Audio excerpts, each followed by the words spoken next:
Okay, I got some really good insight into some of your stocks and your methodology. Maybe we can just, as we get ready to open up for questions, maybe we can just comment a little bit on some of the macro issues or bigger picture issues.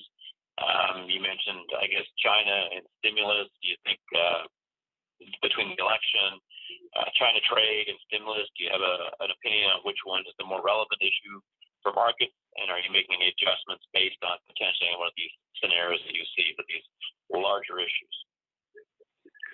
Well, I think the market's going to be disappointed with no stimulus.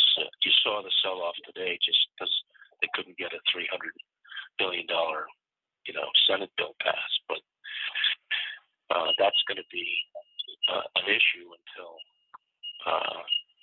the two parties can come together and print a stimulus recovery act, and that rancor's going to continue into the election. And China trade issues are now politicized, so either side of the aisle is going to be anti-China and make things very difficult to get any kind of trade bills printed. So I think some of the macro bigger issues, while the election may already be discounted, I think China and the stimulus issues have room for disappointments. Right. And are you trying to stay away from some of those issues, some of the names that you're looking at, or do you feel you might make some adjustments potentially going forward in some of these issues that don't break the way you think they might break? Well, I'm trying to find companies that are going to win either way. So Ciena is definitely a Huawei beneficiary. If they put Huawei out of business, they're going to benefit.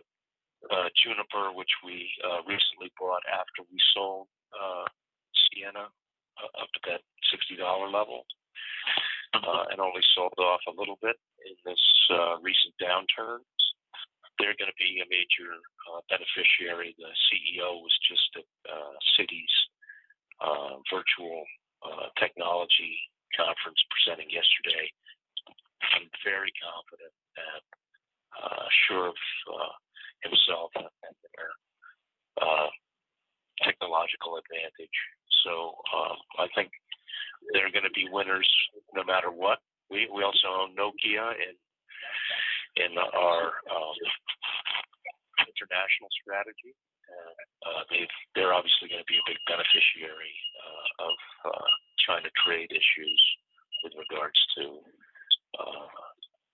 the fight for 5G dominance. So our other big position in 5G, Marvell, they're also definite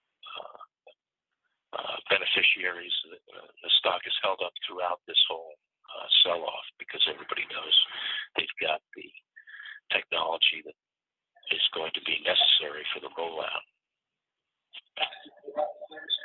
Right. Okay. Very interesting comments. Interesting. I tie to some of the macro issues. Maybe we've kind of come up towards 30 minutes. I can pass it back to Chris. Chris, if there are any questions or if you have any questions you want to follow on at this time.